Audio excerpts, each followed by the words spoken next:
साता वेद नहीं है। वेदनी का।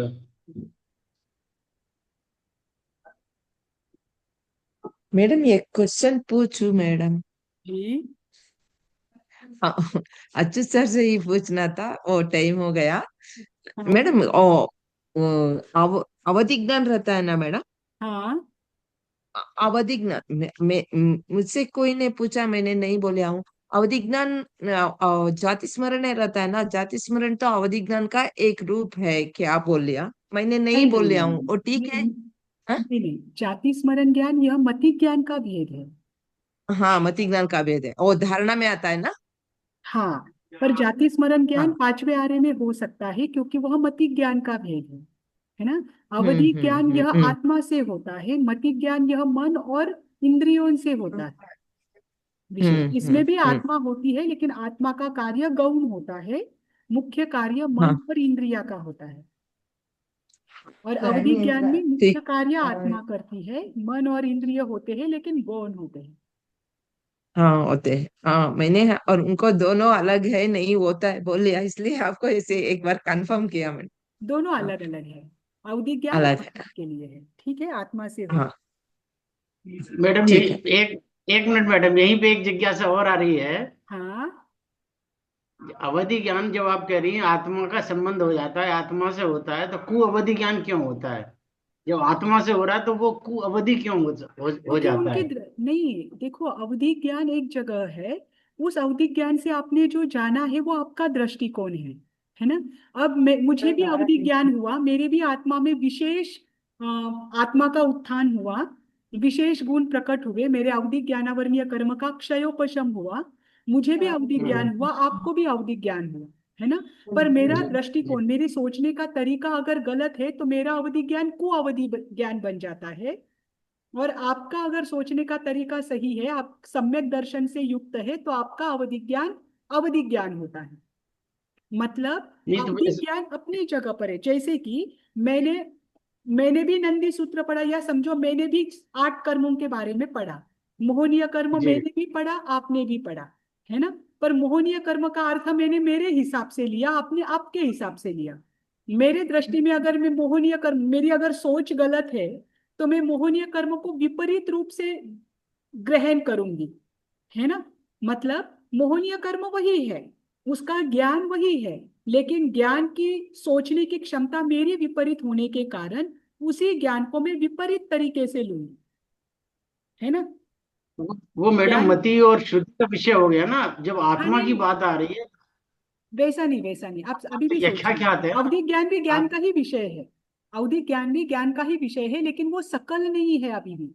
जो सकल होता है, कल। जो संपूर्ण रूप हाँ। से आत्मा से जाना जाता है, उसमें कु तो नहीं वो हो नहीं है। सकता, उसमें विपरीत नहीं हो सकता।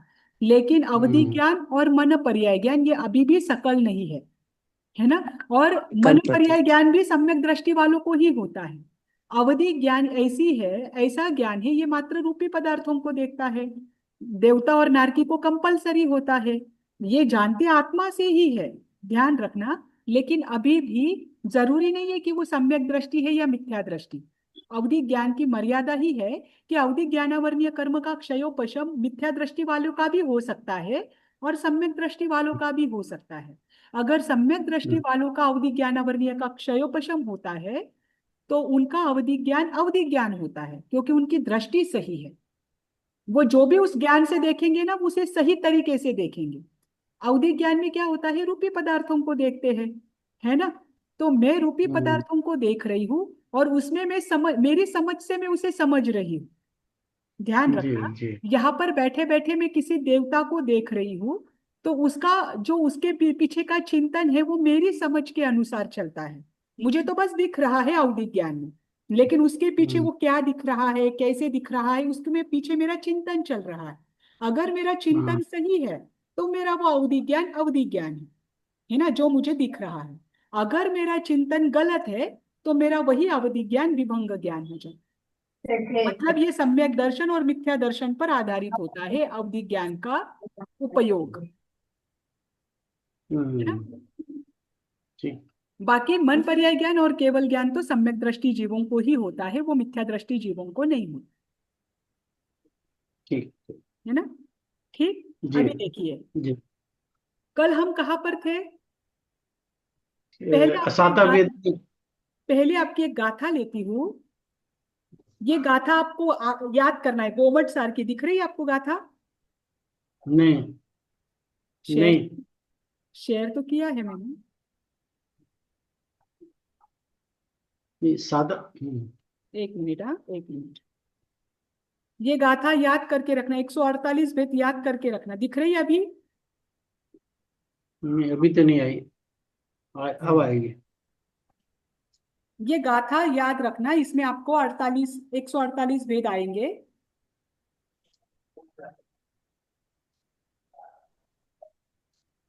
एक मिनट।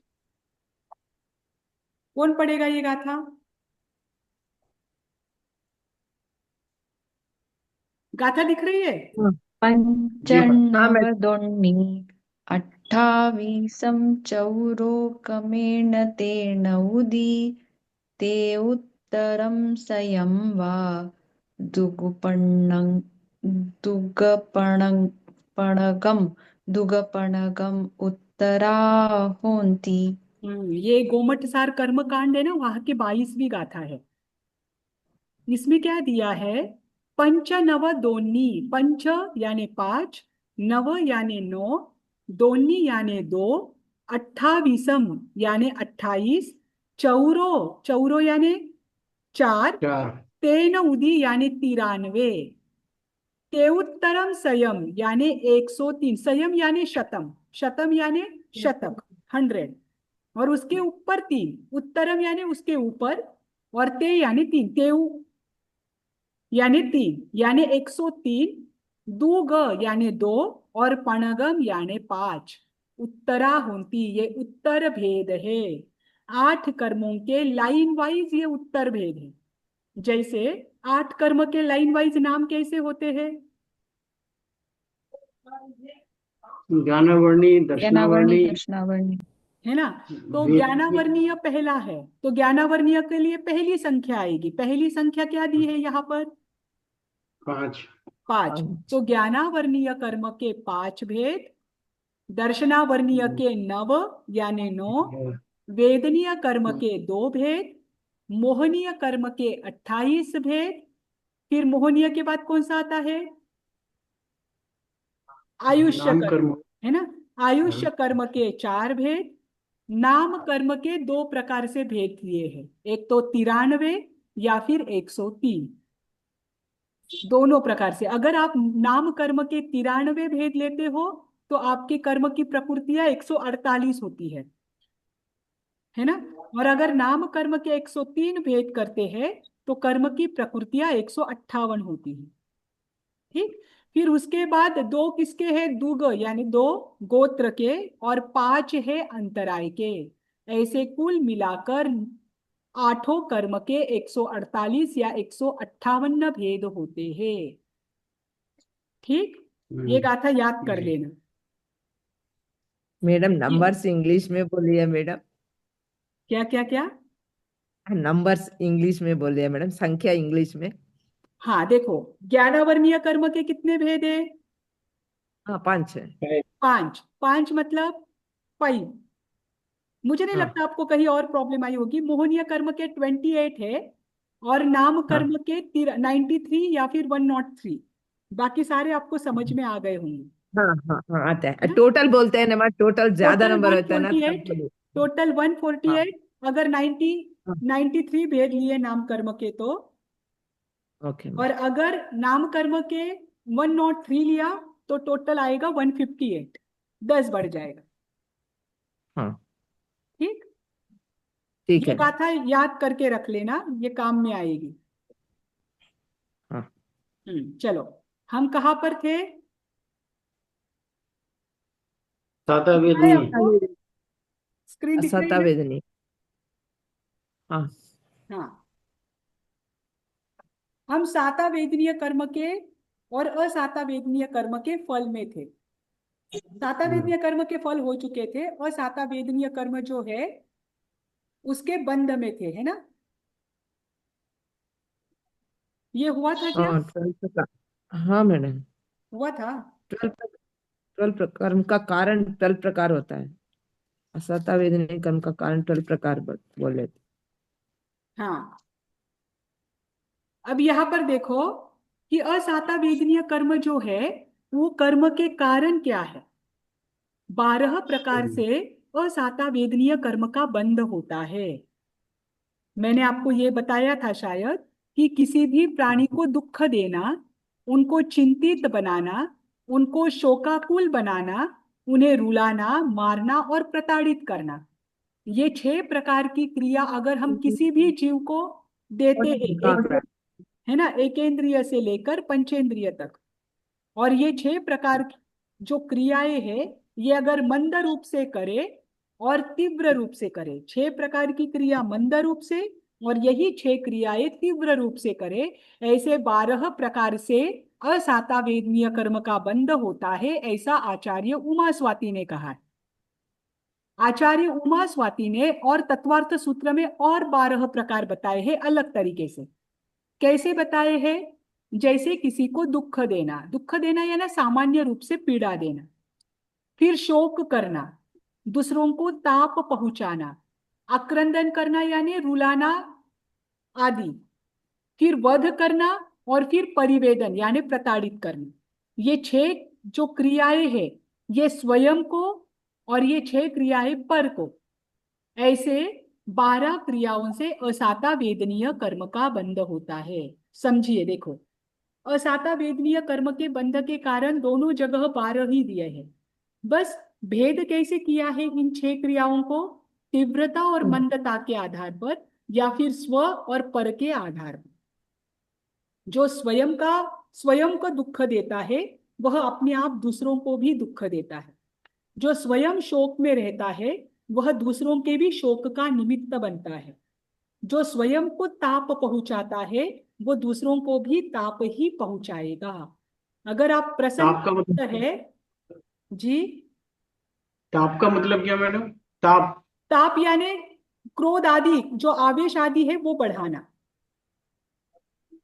जिससे आपके शरीर में ऐसे क्रोध अहंकार ये चीजें ऐसी है, ये कषाय जो कि आपके शरीर में, आपके मन में, आपके मस्तिष्क में आवेश बढ़ाती है ना। तो उससे जो आपकी क्रियाएं होती है वो सारी क्रियाएं ताप के अंतर्गत आती है। ठीक, तो हम अगर खुद खुद को ताप पहुंचा रहे हैं तो ऑब्वियस है हम दूसरों को भी ताप ही पहुंचा सकते हैं। दूसरों का सम्मान वही कर सकता है जो स्वयं का सम्मान कर सकता है। जो दूसरों का बार बार अपमान करता है, समझ लेना वो स्वयं का सम्मान नहीं कर सकता है, क्योंकि उसने कभी जाना ही नहीं सम्मान क्या है ना। इसीलिए स्वयं का कल्याण करने वाला व्यक्ति ही दूसरों का कल्याण कर सकता है। तीर्थंकर का मार्ग ऐसे ही होता है, पहले वो स्वयं का कल्याण करते हैं, स्वयं उस रास्ते पर चलते हैं, जानते हैं स्वयं का कल्याण करके ही वो पर का कल्याण कर सकते। यही बात यहाँ पर बताई है कि जो स्वयं को तकलीफ देता है वह ऑटोमेटिकली दूसरों को भी तकलीफ देता है। तो आचार्य उमा स्वाति ने तत्वार्थ सूत्र में जो असाता वेदनीय कर्म के 12 प्रकार बताए हैं वो किस अपेक्षा से बताए हैं कि ये जो 6 क्रियाएं हैं ये स्वयं के साथ करना इस अपेक्षा से स्व, और ये क्रियाएं दूसरों के साथ करना इस अपेक्षा से पर। ऐसी 6 क्रियाएं स्व की और 6 क्रियाएं पर की, ऐसे 12 प्रकार से असाता वेदनीय कर्म का बंध होता है। ठीक, अब इन असाता वेदनीय कर्म का फल क्या मिलता है?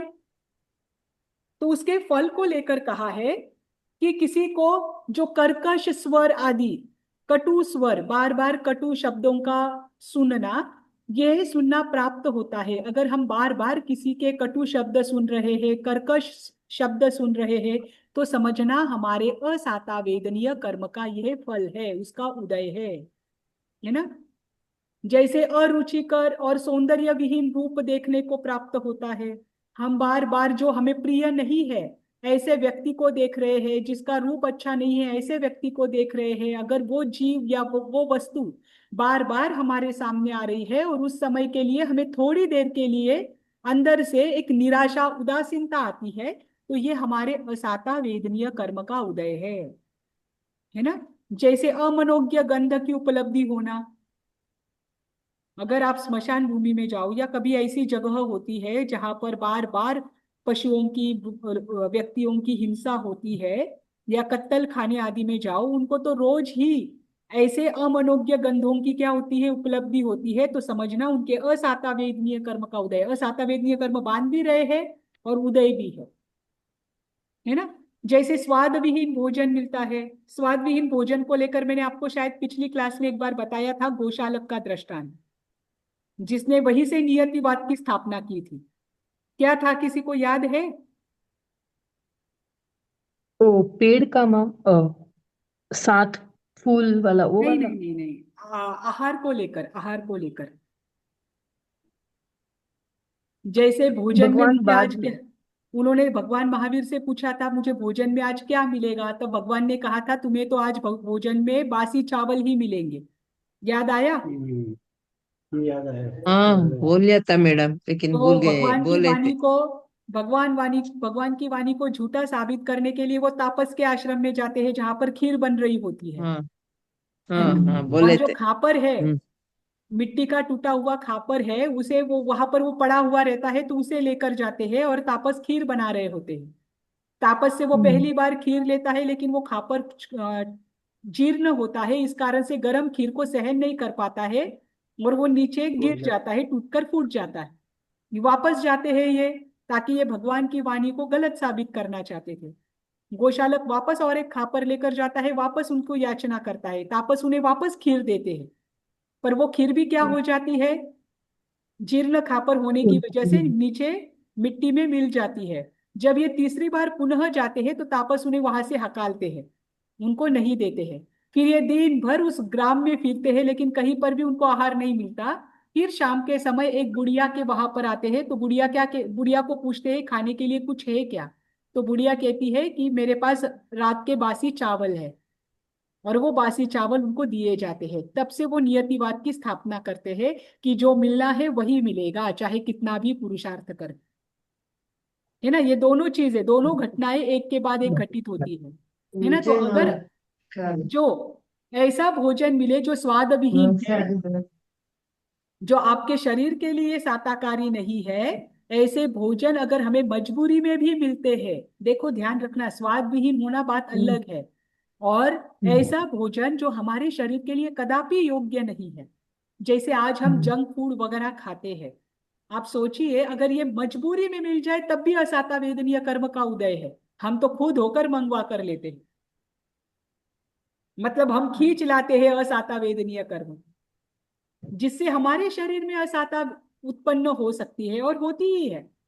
फिर भी पर टेस्ट के कारण क्या करते हैं, हम उसे लेते हैं। तो ऐसा भोजन मिलना भी असाता वेदनीय कर्म का उदय है। ठीक। फिर ऐसी दुखद संवेदना उत्पन्न करने वाले स्पर्श की प्राप्ति होना, कहीं ज्यादा ठंडक के, या कभी आपको गर्मी की वजह से अगर रसोई बनाते बनाते कभी क्या हो जाता है, चटका लग जाता है, होता है ना, असाता वेदनीय कर्म का बन। ये तो स्पर्श के साथ जो भी स्पर्श है जिससे हमें तकलीफ होती है, वो सारा क्या है, असाता वेदनीय कर्म का उदय। फिर ऐसी मानसिक अनुभूति जिससे उदासीनता और निराशा आए, अमनोज्ञ कुछ कभी कभी। और हम तो ध्यान रखना, आप कभी अपने चिंतन पर, हम दिन भर में अच्छा कम सोचते हैं, गलत चिंतन हमारा ज्यादा होता है। डर वाली चीजें, नकारात्मक चीजें, जिन चीजों से डर लगता है वो चीजें, ऐसे विचार हमारे ज्यादा आते हैं। जब ऐसी मानसिक अनुभूतियां हो तो समझना असाता वेदनीय कर्म का उदय है। इसीलिए तो कहा है कि बार बार शुभ विचारों में मन को लगाए ताकि हमें उसकी आदत पड़े, है ना। फिर निंदा अपमानजनक वचन सुनने को मिलना, देखो कर्कश शब्द सुनने को मिलना, कटु शब्द सुनने को मिलना, ये भी असाता वेदनीय कर्म का उदय है। और निंदाजनक अपमानजनक शब्द सुनने को मिलना, ये भी असाता वेदनीय कर्म का उदय है। ध्यान रखना, कटु शब्द जरूरी नहीं है कि निंदा ही हो। कटु शब्द यानी बार बार सामने से क्या किया जाता है, हमें क्रोध करके शांत किया जाता है ना, बार बार क्रोध करके हमें दुखी किया जाता है, वह कटु शब्द। और हमारी निंदा ही करना, ये भी असाता वेदनीय कर्म का उदय है। और शरीर में विविध रोगों की उत्पत्ति, ये भी असाता वेदनीय कर्म का उदय है ना। ये है असाता वेदनीय। अब इसके आगे है मोहनीय कर्म। मोहनीय कर्म के कितने भेद है? 93। मोहनीय कर्म, मोहनीय कर्म मोहनी का 28। 28 28 है ना। मोहनीय कर्म के मुख्य दो प्रकार है, एक है दर्शन मोह और एक है चारित्र मोह। ध्यान रखना, दर्शन मोह जो हमारी श्रद्धा से रिलेटेड है, चारित्र मोह जो हमारे आचरण से रिलेटेड है। ठीक, दर्शन मोह हमारी श्रद्धा को सम्यक रूप में परिणत नहीं होने देता, और चारित्र मोह हमें वो आचरण में लाने नहीं देता। इसीलिए मोहनीय कर्म को कर्म का राजा कहा है, क्योंकि जब तक मोहनीय कर्म है तब तक, हाँ, जब तक मोहनीय कर्म है तब तक कोई भी जीव साधना की शुरुआत नहीं कर सकता, शुरुआत ही नहीं कर सकता। इसीलिए मोहनीय कर्म कर्म का राजा है। मैंने आपको पीछे कहा था कि गुणस्थान का सारा खेल मोहनीय कर्म पर चलता है। मोहनीय कर्म की ही प्रकृतियां है जो कि क्या करती है, जैसे जैसे क्षय होती जाती है वैसे वैसे आगे के गुणस्थान में साधक बढ़ता जाता है। और 13वें गुणस्थान में जैसे ही मोहनी 12वें गुणस्थान में जैसे ही मोहनीय कर्म क्षय हो जाता है, उसके अगले ही क्षण एक साथ कितने कर्म क्षय होते हैं? 3 कर्म। 3 कर्म क्षय होते हैं, है ना। 3 कौन से? ज्ञानावर्णीय, दर्शनावर्णीय और अंतराय, वो भी एक साथ क्षय हो जाते हैं। आप सोचिए, मोहनीय कर्म की वजह से रुके हुए हैं, तो मोहनीय कर्म कितना प्रमुख होगा। इन 8 कर्मों में अगर कोई राजा है और कोई प्रजा है, तो कौन सा कर्म राजा रहेगा और कौन सा कर्म प्रजा रहेगी? मोहनीय का राजा। मोहनीय कर्म को राजा की उपमा दी है कि मोहनीय कर्म राजा है और बाकी के 7 कर्म प्रजा है। मोहनीय कर्म क्षय हुआ तो बाकी के 7 को क्षय होने में कोई समय नहीं लगता, है ना। मोहनीय कर्म क्या करता है? ये हमारे विवेक शक्ति को कुंठित करता है, इससे हमें सही और गलत का भान नहीं होता। जैसे वेदनीय कर्म के लिए दृष्टांत दिया जाता है गुड़ की चाशनी से लपेटी हुई तलवार। देखो, यहाँ पर शहद लपेटी तलवार भी कहा जाता है, लेकिन हमारे आचार्यों का कहना है कि शहद इस उदाहरण में इस्तेमाल नहीं होना चाहिए, क्योंकि शहद महाविगय है, वो अभक्ष्य है। इसीलिए गुड़ की चाशनी से लपेटी हुई तलवार, ये कहा गया है कि जैसे गुड़ की चाशनी है, मीठा खाने से सुख की अनुभूति होती है, लेकिन तलवार से जब जीभ कट जाती है तब दुख की अनुभूति होती है। वैसा होता है वेदनीय कर्म।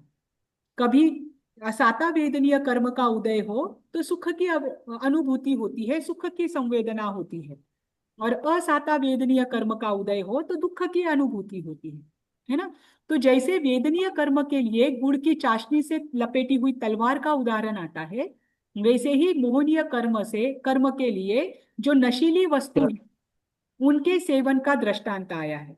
यहाँ पर भी मदिरा, क्योंकि नशीली वस्तु तो कोई भी कैसी होती है, अभक्ष्य के अंतर्गत ही आती है, इस कारण से यहाँ से ये चीज तो नहीं हटाई जा सकती। नशीली वस्तु का जब कोई जीव सेवन करता है तो क्या हो जाता है, वह सही और गलत के भान से रहित हो जाता है, उसे सही और गलत का भान नहीं होता। कोई भी नशीली वस्तु, वो भूल जाता है कि सही क्या है गलत क्या है नशे में। बस वैसा ही जब मोहनीय कर्म का उदय होता है तब जीव सही और गलत भूल जाता है, वो बेभान हो जाता है, उसे कोई भान नहीं रहता कि क्या सही है क्या गलत है। ये है मोहनीय कर्म, है ना। और ध्यान रखना, घाती कर्मों में भी मोहनीय कर्म अत्यंतिक प्रगाढ़ है। बाकी के जो घाती कर्म है ये आत्मा की एक एक शक्ति का ही आवरण करते हैं। जैसे ज्ञानावर्णीय कर्म, ये आत्मा के ज्ञान गुण को ही आवरित करते हैं, उसे ढकते हैं। दर्शनावर्णीय कर्म ये आत्मा के दर्शन गुण को ही ढकते हैं। अंतराय कर्म यह आत्मा के वीर्य गुण को ही ढकता है, लेकिन मोहनीय कर्म यह आत्मा के अनेक गुणों को ढकता है। इसकी वजह से लगभग सारे गुण क्या हो जाते हैं, आवरित हो जाते हैं। इसीलिए भी मोहनीय कर्म कर्म का राजा है। इस मोहनीय कर्म के दो भेद हैं, दर्शन मोह और चारित्र मोह। दर्शन मोह क्या करता है? सम्यक तो नहीं श्रद्धा होने देता। सम्यक मतलब श्रद्धा जो सम्यक पदार्थ श्रद्धा जैसा है उसे वैसा वैसा वैसे नहीं रूप जानता। में जानने नहीं देता, हमें तत्वों पर श्रद्धा न करने नहीं देता, है ना। हम्म। दर्शन वास्तविक जो तत्व है उनकी प्रतीति नहीं करने देता, ये है दर्शन मोहनीय। ये दर्शन मोहनीय का हमेशा उदय किसका रहता है, कि जब वो कभी उनका जाएगा ही नहीं, याद तो रहता है। अभवी जीवों का, अभी जी का है ना, क्योंकि उनको सम्यक दर्शन की प्राप्ति हो ही नहीं सकती, इसीलिए उनका हमेशा उदय होता है। ठीक। और दूसरा है चारित्र मोहनीय, जो हमें आचरण में आने नहीं देता। दर्शन मोहनीय जाने के बाद भी चारित्र मोहनीय का क्षयोपशम अत्यंत आवश्यक है, अगर आप मोक्ष के मार्ग पर बढ़ना चाहते हैं तो। ठीक। सामान्यतः ऐसा कहा जाता है कि मोहनीय कर्म 6 कारण से बंधता है। 6 कारण कौन से बताए हैं? बहुत सारे ग्रंथों में क्रोध मान माया लोभ और राग और द्वेष कहा है, पर यहाँ पर जो 6 कारण बताए हैं वो 6 कारण कौन से हैं? क्रोध मान माया लोभ। क्रोध, अहंकार, मान कपट भाई और लोभ। कपट यानी माया, अशुभ आचरण और विवेक का अभाव। हम ऐसा आचरण करते हैं जो कि शुभ नहीं है, अशुभ है, उससे भी मोहनीय कर्म का बंध होता है। और हमारे अंदर अगर विवेक का अभाव है तब भी मोहनीय कर्म का बंध होता है। दर्शन मोहनीय कर्म जब उदय में आता है तब हम क्या क्या, हमसे क्या क्या होते हैं वो देखिए। हम कौन सी कृतियां करते हैं, कौन से कार्य करते हैं। जैसे अगर हम किसी जीव को सच्चे मार्ग से विपरीत देशना देते हैं, जैसे हम किसी जीव को दो दूसरे व्यक्ति के साथ झगड़ा करने के लिए प्रवृत्त करते हैं। कोई आपका बहुत अच्छा मित्र है या आपका भाई है, वो आकर आपको बताता है कि उसके परिवार वाले या उसके जो सगे संबंधी और कोई है, उन्होंने उनके साथ ऐसा ऐसा व्यवहार किया। उस समय अगर हम उन्हें उकसाते हैं कि अरे तूने भी उनके साथ ऐसा व्यवहार करना चाहिए, जहां वहां जाकर झगड़ा कर, झगड़ा करने के लिए अगर हम उन्हें प्रवृत्त करते हैं तो ये भी उन्मार्ग देशना है। समझना, हमारे दर्शन मोहनीय का ये कारण है। हम दर्शन मोहनीय कर्म का बंध भी कर रहे हैं और दर्शन मोहनीय कर्म का उदय भी चल रहा है ना। दूसरा, सन्मार्ग का अपलाप, जो सत्य वास्तविक मार्ग है उसके बारे में गलत बोलना। कैसे गलत बोलना? अगर आप कोई व्रत प्रत्याख्यान नहीं ले सकते, जैसे कि अब मैं, कोई मेरे सामने दिन भर सामायिक आदि करता है और वो सामायिक आदि करता है, कोई आकर मुझ मेरे पास उसकी तारीफ करता है कि देख वो प्रतिदिन क्या करता है, 10 10 घंटे 12 घंटे प्रभु भक्ति में बिताता है, वो सामायिक करता है, और मुझे ये सहन नहीं हुआ। मैं क्या कहूंगी कि क्या फायदा उसका सामायिक करके, वो सामायिक होने के बाद तो क्रोध ही करता है, होता है ना। क्या करेंगे इतने सामायिक करके? बहुत बार हम मजाक मजाक में भी कहते हैं किसे जाना है मोक्ष, इतने जल्दी मोक्ष में जाने करना क्या है, होता है ना। कभी कभी ये भी बताते हैं कि मोक्ष किसने देखा है, हमें नहीं पता होता है कि हम अनजानपने में कैसे कैसे शब्दों का प्रयोग करते हैं। लेकिन ऐसे शब्दों के प्रयोग से भी दर्शन मोहनीय का बंध होता है, और ऐसा शब्दों का प्रयोग भी हम तभी करते हैं जब हमारे दर्शन मोहनीय का उदय भी चल रहा है ना। उसके बाद धार्मिक संपत्ति का अपहरण कर लेना। स्थानक के लिए, पूजा मंदिर के लिए, उपाश्रय के लिए कोई जगह दी है, किसी ने थोड़े दिन रहने के लिए आपको वहां पर जगह दी, तो आपने क्या कर लिया, बाद में उसे ही अपना बना लिया, और ये बहुत बार होता है। ऐसे अपहरण करने से भी दर्शन मोहनीय कर्म का बंध होता है, और वह उदय में भी है, ऐसा कहा जाता है। फिर तीर्थंकर है, मुनि है, चैत्य है, धर्म संघ है, आचार्य उपाध्याय साधु जी, इनके प्रतिकूल आचरण करना, ये हम बहुत बार करते हैं, है ना। इसके प्रतिकूल आचरण करने से भी दर्शन मोहनीय का बंध होता है।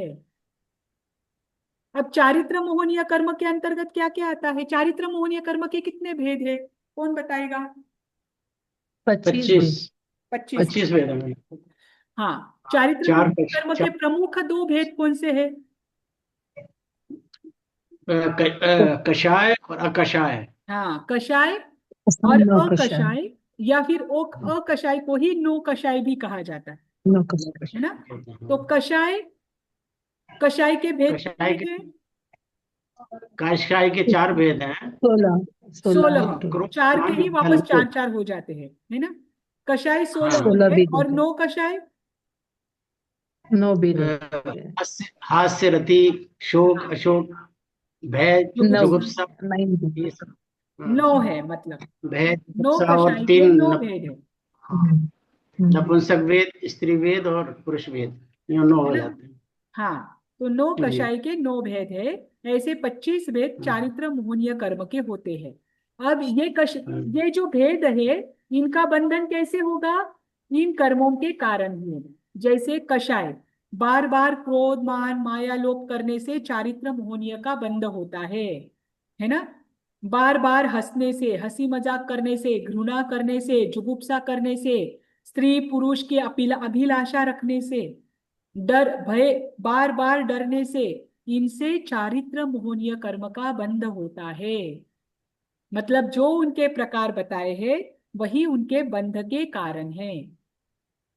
ठीक। हम्म, तत्वार्थ ठीक सूत्र में ये बताया है कि अगर कोई सर्वज्ञ तीर्थंकर का, जिनवाणी का, चतुर्विद संघ का, झर केवली प्रज्ञप्ति जो धर्म है उसका, और जो अरिहंत सिद्ध देव है उन सबका अगर कोई अवर्णवाद करता है, उनकी निंदा करता है, तो दर्शन मोहनीय का बंध होता है। और उनके लिए कषाय जनित अगर कोई परिणाम रखते हैं, उनके लिए क्रोध रखते हैं, अहंकार रखते हैं, कपट रखते हैं, लोभ रखते हैं, डर रखते हैं, तो चारित्र मोहनीय का बंध होता है। ये दोनों भी नहीं करना है। ठीक। और जब हम तीव्र रूप से मोहनीय कर्म का बंध करते हैं, तब वे महामोहनीय कर्म के अंतर्गत आते हैं। और महामोहनीय कर्म के बंध के 30 कारण बताए गए हैं, जिसमें महामोहनीय कर्म का बंध होता है। वे 30 कारण आपको यहाँ पर दिए हैं कि हम महामोहनीय कर्म का बंध कब करते हैं? जब हम किसी त्रस प्राणी को पानी में डुबोकर मारते हैं। ध्यान रखना, त्रस प्राणी यानी हलन चलन करने वाली जीव, मात्र पर तिर्यंच पंचेंद्रिय या पंचेंद्रिय नहीं, मनुष्य नहीं, इसमें सारे त्रस पानी आएंगे। अगर इनको हम पानी में डुबोकर मारते हैं तो हमारे महामोहनीय कर्म का बंध होता है ना। अगर किसी के कोई त्रस प्राणी है, उनको तीव्र अशुभ अध्यवसाय के साथ मारने की अपेक्षा से ही उनके मस्तक को गीला करके चमड़ा बांधकर मारते हैं। यहाँ पर ये उदाहरण दिया है, लेकिन इसी के साथ यहाँ पर यह भी बताया है कि बहुत अशुभ अध्यवसाय के साथ किसी जीव को जब मारा जाता है, मार दिया जाता है, तब भी महामोहनीय कर्म का बंध होता है। ठीक। बहुत अशुभ अध्यवसाय के साथ अगर किसी के मुंह को बांधकर उसे मारा जाता है, मारते हैं ना, मारने वाले तो वैसा भी मारते हैं, जब मुंह को बांधकर मारा जाता है तब भी क्या है? महामोहनीय कर्म का बंध होता है। किसी त्रस प्राणी को अग्नि के धुएं से मारना, ये सारे वध के अंतर्गत है, ध्यान रखना। अग्नि के धुएं से मारने से भी महामोहनीय कर्म का बंध होता है। किसी त्रस प्राणी के मस्तक को छेदन करके मारना, उनके मस्तक को छेद करके मारना, ये भी महामोहनीय कर्म का बंध है। किसी को छल से मारकर उन पर हंसना, ये भी महामोहनीय कर्म का बंध है। अब इसके आगे देखिए, अगर हम मायाचार करते हैं, है ना, या झूठ बोलकर अपनी गलतियां छिपाते हैं, अपनी गलतियां से ज्यादा गुनाह छिपाते हैं, ये भी हम बहुत बार करते हैं। अगर हमसे कोई गलती हो जाती है और सामने वाला हमें डांटे नहीं, तो हम क्या करते हैं? उस गलती को छिपाते हैं। तो अगर हम कभी कपट करें और कपट करके झूठ बोलकर हम क्या करें? अपने किए हुए गुनाहों को छिपाए, तो महामोहनीय कर्म का बंध होता है। अगर कोई जीव स्वयं गलत व्यवहार करे और दूसरों पर कलंक लगाए, ध्यान रखना, अगर हम स्वयं गलत व्यवहार कर रहे हैं और दूसरे व्यक्ति पर कलंक लगा रहे हैं, तब भी हम महामोहनीय कर्म का बंध करते हैं। ऐसा किया था ना, किसके जीव ने किया था? किसके जीव ने पिछले जन्म में कलंक लगाया था? सीता अंजना, सीता अंजना है, ने, अंजना अंजना है ना, सीता सती है, अंजना सती है, कि इन्होंने सीता पिछले है जन्म में अंजना। कलंक लगाया था। तो जी हाँ। ऐसे करने से महामोहनीय कर्म का बंध होता है, और उसके फलस्वरूप तो उनको भी अगले जन्म में क्या हुआ? कलंक को झेलना पड़ा। जो अपने दुराचार को छिपाकर दूसरों पर कलंक लगाता है, ये हुआ। जो कलह बढ़ाने के लिए जानता हुआ मिश्र भाषा बोलता है, ये तो और कपट वाली भाषा है। देखो, कभी कभी झगड़े बढ़ाने के लिए हम क्या करते हैं, जानबूझकर ऐसे शब्दों का प्रयोग करते हैं कि ताकि सामने वाला उसका अर्थ अपने मतलब उनके अनुसार हो, है ना। जैसे मैं आपको एक एग्जांपल बताती हूँ कि कोई साधक के पास कोई व्यक्ति आया है, और वो व्यक्ति आकर, उसे पता नहीं है कि ये साधक जो है ये तपश्चर्या नहीं करते। उसने क्या कहा कि आप इतनी तपश्चर्या करते हो। उस व्यक्ति ने सहजता से कहा कि आप इतनी तपश्चर्या करते हो, आप अपने कर्मों को इतने खपाते हो, आपका धन्य है कि आपसे इतनी तपश्चर्या हो रही है। अब ये प्रशंसा सामने वाले ने सुन ली, साधक ने। अब उसे पता है कि वो क्या नहीं करता है, तपश्चर्या नहीं करता है, लेकिन अब उस व्यक्ति को वो बताना नहीं चाहता सत्य बात क्या है कि मैं तपश्चर्या करता नहीं हूं। तब वो क्या कहेंगे कि साधक जीवन होता ही तपश्चर्या के लिए है, हमारे तो पग पग पर तपश्चर्या ही चलती है। प्रत्येक साधक का क्या है, यह तपश्चर्या ही है। इससे क्या हो जाए कि सामने वाला यह जान ले कि सच में ये साधक तपश्चर्या करते हैं, है ना। ऐसा होता है ना। इसे कहते हैं कुटिलता। क्या कहते हैं इसे? हाँ, इसे कहते हैं कुटिलता। मतलब आपने वैसा कार्य किया नहीं है, लेकिन सामने वाले को प्रिटेंड करना कि मैं वैसा कार्य करता हूं। यह है मिश्र भाषा।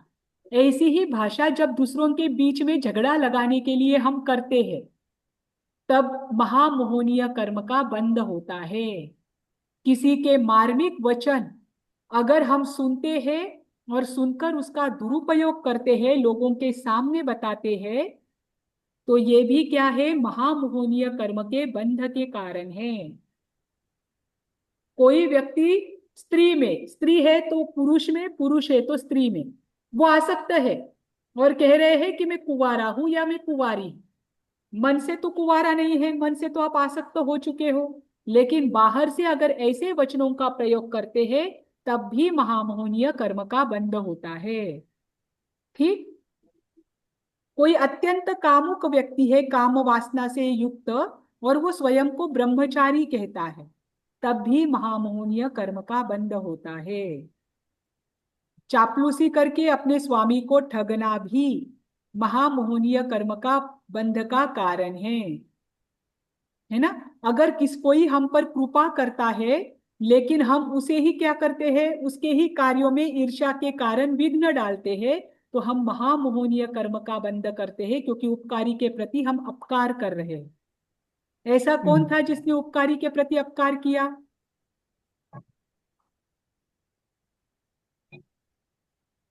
कोई भी उदाहरण दीजिए, बहुत सारे उदाहरण है आगमों में। महावीर स्वामी के शिष्य में गोशालक वगैरह। हाँ, ये भी है। गोशालक ने भी क्या किया, उपकारी के प्रति अपकार किया। और कौन से उदाहरण है?